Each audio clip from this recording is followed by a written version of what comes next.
Hi guys, welcome back to Fruitopia. Today I'm gonna do a part 2 to my veggie bed, raised veggie bed project, which I started a few weeks ago, and hopefully I can get the bed finished today. And let's get started. So I got some more compost bags from Bunnings, our local big box store here in Australia, and I also picked up the starters, the veggies. I don't do seeds, guys. Seeds take time, and you got to start the seeds in winter, right? And I'm not here to mess around with seeds in winter, right? I've got better things to do. So yeah, I get them ready. You know, you pay extra, but that's the way it goes, right? You pay extra and you get the seedlings ready to plant instead of messing around for a couple of months with seeds. I've got beneficial plants also for attracting friendly insects and keeping away the nasties, and some more garlic that was on sale, right? Always looking for specials. So that's what's going to go into those raised beds. It's a beautiful day today. Actually, it's the warmest day that we've had in Melbourne since April of 2024, and now it's October, right? And wow, finally we get some decent weather after 5 months of cold. Well, actually 6 months. I've said this many times before. A lot of people don't understand that I might be growing all this amazing fruit here in Melbourne, Australia. It is amazing, but guys, remember, what's even more amazing is I grow all this with 6 months of cold weather. Yeah, 6 months. You better believe it. I'm not kidding. Anyway, we have the 2 beds here that I prepared back in September with bananas. You can look back, back to part 1, and you'll see what I did. I got down a lot of bananas from back there, right? The big bananas, a lot of bananas, and straw. There's like 4 bales of straw here, two bales in each bed, and I started laying compost, and then I ran out, right? And then we went away. So this has just been sitting here now for almost a month. Meanwhile, as I said, I got some more soil. I mean, this is the expensive way to do it. You can get your soil for half the cost if you go and get it bulk from a nursery and they ship it to you, or you bring it yourself if you have a truck or a ute, which I don't. So I do it the quick, easy, and more expensive, more costly way, like this. But to me, guys, I put my money into my health, right? And convenience, a combination of convenience and health. So I'm going to start by emptying these compost bags into the beds, and then topping up with the top layer, which is tomato and vegetable growing mix, right? It's more fluffy because these compost bags, this compost material is not preferred by some vegetables, right? Okay, so I've got another 6 bags of compost put in there, 3 bags each bed. So that's a total of 10 bags of compost, 5 each. And each bag is 25 liters. Yeah, we do liters here. If you're watching from America, we do metric, guys. We don't do imperial. So, and I don't know what that is in gallons, sorry. All right, so next I'm gonna put some potting mix down, and then finish off with the actual good stuff on top for growing vegetables and tomatoes directly without waiting for any settling period. Okay, so now I put down another 4 bags of potting mix. 4? Gee, I lost count. Was it 4 or 8? Anyway, I used up all the potting mix bags. I think it was 4 each. Yeah, 4 and 4, that's it.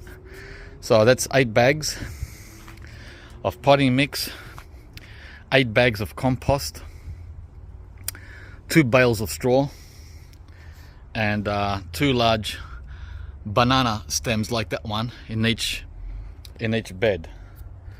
And we're almost at the top. Well, almost. I haven't stepped on it, so it's still fluffy. If I walk on it, it'll go down easily 3 inches. So let's put the final layer on, which is the growing mix, right? This one here, 2 bags for each bed. I hope that's enough. Maybe I needed 4 bags for each. We'll see after it settles, right? Okay, we got how many? I think 24 bags go in, 12 bags in each bed, right? Compost, potting mix, and growing mix. And now we're gonna water this in. It's gonna rain next week, but I'm not gonna wait till next week to save money on water, right? Yeah, guys, there are people out there that take everything to account. It's like, I'm gonna save $5 by waiting for the rain, and that's okay. But I'm not that stingy. I'm stingy in other areas, right? Very stingy in other areas, but not when it comes to this. I'm gonna splurge, as you saw. So put some weight on here. The water is like weight, right?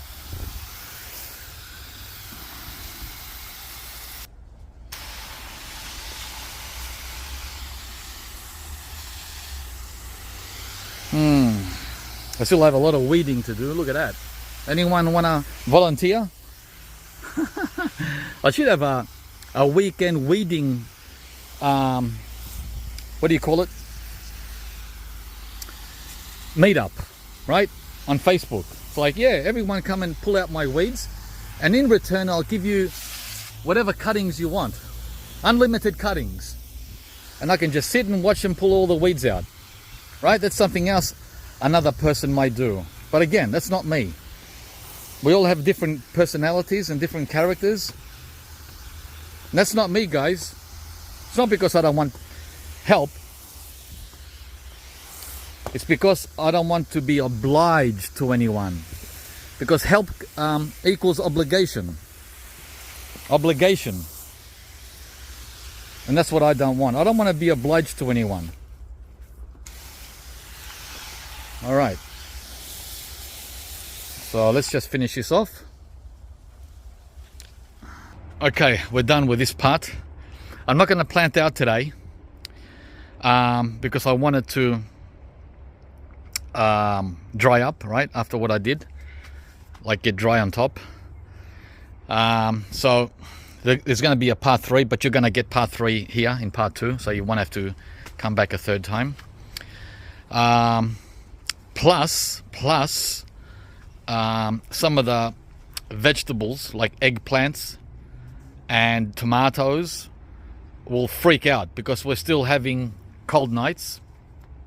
At least we're not below 5 anymore. Believe it or not, we were having temperatures below 5 Celsius throughout September, and in October that minimum now sits between 7 and 12. So the best time to plant out, I'm talking about little seedlings, not big honking starters. You can put those in today if you got the big ones. I don't have the big ones. I've got the little ones. The little sensitive ones, it's best to put those in the first week of November, but I'm not going to wait a whole month. I'll probably put them in next week, because I looked ahead in the forecast, the weather forecast, and we're only having one day of below 10. It'll be next week, right? It's going to be like 8 or 9, and that's not too bad. It'll hurt a little bit for these little starters, but overall it'll be fine. So we'll get to that coming up, right? All right, we're off to the beach now, guys. We're going to have our first beach day. Woohoo! And we're so excited for the beach. Our first beach day here in Melbourne. Not our first beach day this spring. We've been running around all of Australia, discovering different beaches. So I'll show you the temperature at 12 noon. 12 noon. Oops, come back on. 12 noon. It's 24 Celsius, and it's going to get to 26 by the time we get to the beach in about an hour. So guys, everyone has their priorities, right? Children, work, personal interests. My main interest is health, and I'm not talking about extreme, well, to me it's not extreme. To many people it would be extreme to grow your own food, or to go to the beach outside of the summer season. Yeah, we swim all year, including winter. I can understand that could be extreme. And having a garden this big could be seen as extreme as well. Sure. Okay, so in the next segment, we're going to be planting these out. See you then. Hey guys. It's another day and another week, and today we're gonna put in the veggies. Yay! And I've got another bag of oranges that we juiced, right? And these go straight back into the garden through compost. And there's that banana rack I picked recently, so I'm gonna be bringing that in soon. There's always something going on in the garden. It's like another world, right? Away from the family, kids, work, issues, whatever is going on in your life. So this is like another world. It's like coming out of one door and entering another door. So it's pretty cool. And it can also be, you know, therapeutic. So I'm going to start with the marigolds. They're for keeping away the bad bugs and attracting the good ones. So we're going to start with these today. Yeah, I'm almost back in the swing of gardening. Right, it takes me about a month after we get home from our winter getaway in August, September. So I'm almost there. Okay, and as you can see, there's a lot of flower petals falling from the mandarin tree above. It's going to be a bit of a challenge in here, getting in here. Hang on, let me drop this box. It's pretty heavy. These were a steal from Bunnings. They were only $2 each, and I got 20 of them. That's one way of doing it. The other way is growing it from seed. But again, guys, I can't do the seeds because I've got to be here in winter to manage that. So anyway, as I was saying, it's going to be hard to get in and out of here because of all the weeds. I've got to keep weeding all spring and summer, right? And secondly, harvesting these mulberries. But the thing is, the birds get the mulberries. So it doesn't matter whether I can access the tree or not, because I'm not an early morning person, guys. I don't do early mornings. And if you don't get up early, the birds get the mulberries, and that's how it goes. Unless you net, and you can't net a mulberry tree. It grows too big too fast, and it's even more work. So whatever I get. My secondary reason for growing mulberry is chop and drop. So yeah, okay. So the plan is the veggies that need full sun will go here in the front, because the sun is up there. Well, there it is right now. It's a bit cloudy. It rises from here, and it's lunchtime now, so at noon it's there, and all afternoon it's this way, right? So there it is. That's the full sun bed. The one at the back that the mulberry is blocking, that one there, that'll be for the sun sensitive veggies, right? The veggies that don't like a lot of sun. We're talking summer, we're not talking winter. Summer sun can be quite painful. So the tomatoes and eggplants or corn that love sun, or peppers, will go here, and the leafy greens will go here. That's how we're gonna do it. Yeah, the mulberry's in the middle. I can still access, I can still get in here. It's not like I can't get in here, guys, right? That's not the point, whether I can get in or not.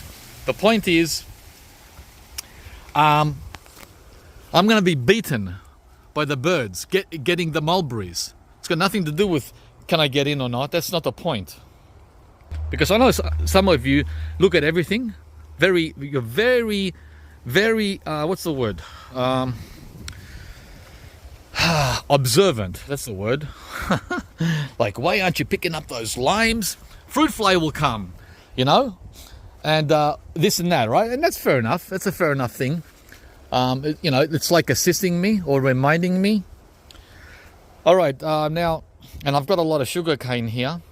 There was, when I cut down the sugar cane back there to put into the beds, a lot of the cane was, what's it called, alive.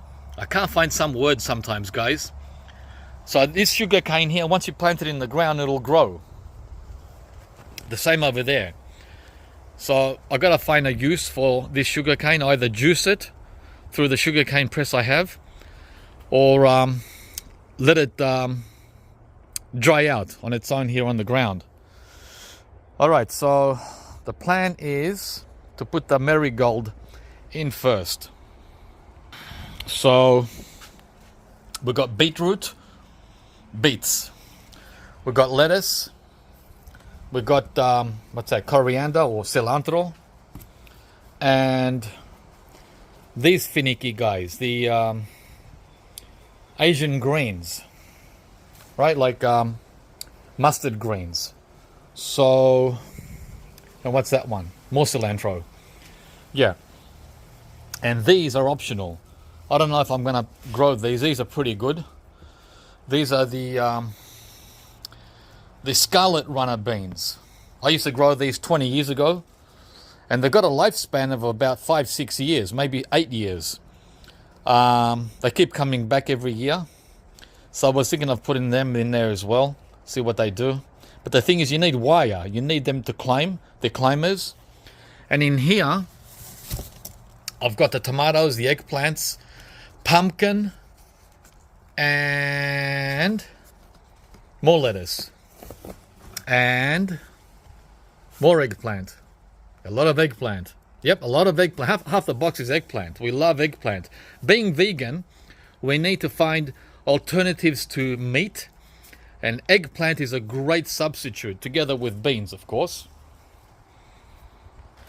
Yeah, we eat beans every day, guys. Oh, and there's garlic in here too. Yeah, it's the middle of spring now, so the temperatures are a lot better than what they were in August and September, when it was still so cold, man. Right? Remember when we were on the Gold Coast at the end of August, and it was 30. Well, man, here it was like winter. It was like 12, 10, really, really cold. And now it's like 16 to 24 every day. But it's still windy. This wind, I don't remember so much wind in my life. The last 5 years, it's been windy almost every day of the year. And because the temperatures at night are still in the single digits, that means 5 to 9, right? 5 to 9. The eggplants and the tomatoes, it's a risk to put them in now because there's a good chance of losing them with a frost, right? So I'm not going to put in the tomatoes and the eggplants today because of that risk. But everything else can go in. These are all, these are basically winter plants. I can grow these in all winter, right? Leafy greens can take temperatures down to -2. I just hope it doesn't rain. Gee, it was sunny all morning, and now that I came out, it got like this. And it rained like crazy all day yesterday. We got over 30 millimeters of rain, which means the beds are more than ready. They've had a lot of rain over the last week or so since I filled them. I can't find my little trowel or little hand spade. I've misplaced it. So, yeah, and it's raining. The rain started. Great. It's just droplets, not a big deal. Okay, because these scarlet runners are pretty tough, I'll just put them in the ground. So there's like 2, 4, 6, 8. I'll put 4 along this wire behind the mulberry, and I'll put 4 on the ground there up against that wire. So we'll see what happens, right? And I'll try to thin it out as they grow, or the snails will help me. We might only get 2 out of the 8 to make it, instead of putting them here in the bed, because that'll take up valuable space. Because these are quite, as I said, in perfect conditions, these will take over. So I want to give them a bit of a tough start in the ground and see who makes it. Okay, so I got 8, 4 on here and 4 on here. The scarlet runners are in. That was easy. Started doing some weeding, so I'm slowly getting back into the swing, guys.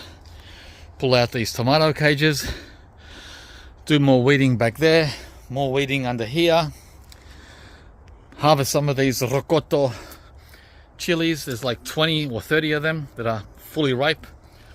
These are the ones that the fruit fly got last year. Went to town on them because we just left them hanging there until summer, and that's when I got them, when they were rotting and falling on the ground. A lot of work. So 10 minutes later, we went from rain clouds to a perfect sunny day. Beautiful. That's Melbourne, guys. 3 seasons or 4 seasons in one day. Might go suntanning soon.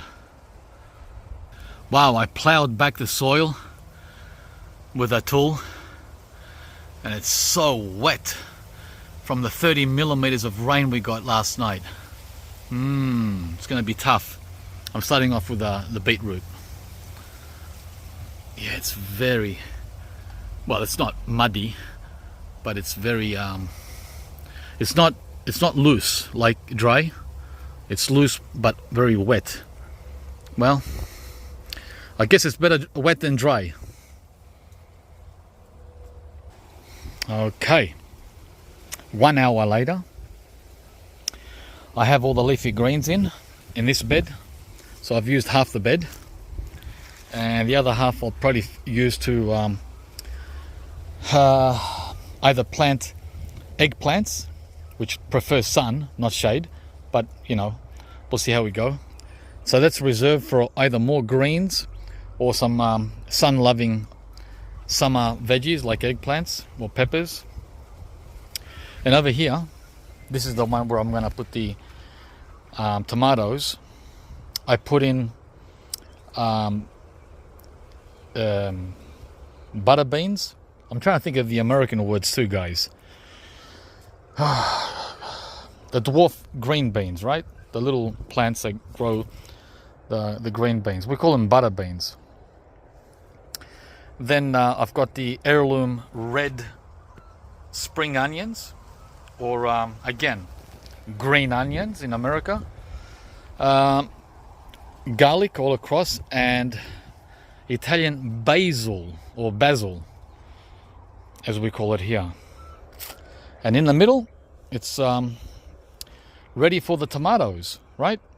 It's like I said, it's still early days for tomato. I mean, you can put them in technically in October, but they say to do it the second week of November after the Melbourne Cup horse race. There's guaranteed no frost after November 5th. But I'm not going to wait another whole month, guys, to put in my tomatoes or take off my frost cloths for the fruit trees. These frost cloths are coming off before November. Come on. We're not in Antarctica. I've seen guys grow tropical fruit trees like this in Zone 9A without covers, like in North Florida. But they have overhead canopies, which I'm trying to develop here to protect from frost. All right, so and these are the leftovers, which are more herbs, coriander, Thai basil, and our favorite zucchini, which will not go in today. This is the tromboncino.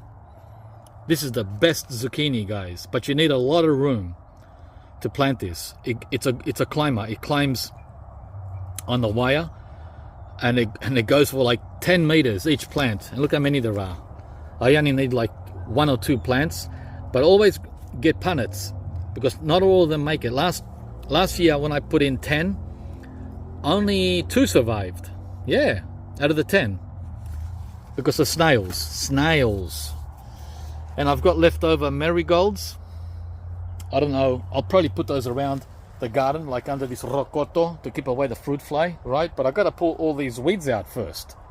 Got a lot of work first to do, guys, before look behind the apple tree, and over there, look at all that mess. A lot of work ahead of me.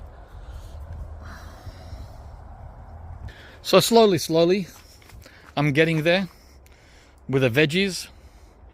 These are summer vegetables, and of course at the end of spring we're going to be harvesting the first leafy greens in November. Yeah, guys, I keep repeating the dates, the temperatures, and the seasons over and over, because almost half of the viewers are American or English. They're not all from Australia. And people repeatedly ask me, how the heck can it be spring there? It's autumn. Are you tricking us? No, I'm not tricking anyone. That's the last thing I do. I could easily trick you all. Guys, it looks like I'm in Hawaii, but trust me, I'm nowhere near Hawaii as far as climate goes.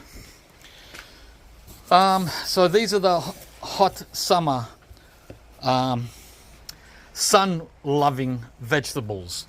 Most of them are eggplants and tomatoes and some more zucchinis, but these are the regular zucchinis, right? Like the blackjack. What else do we have here? Yeah, and the Lebanese eggplants, you know, those skinny ones, the ones that are like fingers. Yeah, these are delicious. I can't believe there are people, I cannot believe there are people that are in this same world as me and you that have never tried eggplants or cannot stand eggplant. Oh man, are you kidding me or what? You can't be serious. You can't be serious. Anyway, guys, that's the video. I hope you enjoyed it. I will do a follow-up. By the way, eggplant is aubergine or melanzane in the other main languages of Europe. And give us a like if you enjoyed this video. I'm not very fond of vegetable gardening. It might grow on me now that I've got the new veggie beds, right? Maybe. Look at all these weeds. It might grow on me. We'll see, right? Especially when I start harvesting. That's my favorite part. So back to the fruit garden I go. This is my favorite thing to do, and that is play with trees. Check out all the mulberries coming on that so-called dwarf. Does that look like a dwarf tree to you guys? Subscribe to the channel if you haven't. We'll see you from the next video.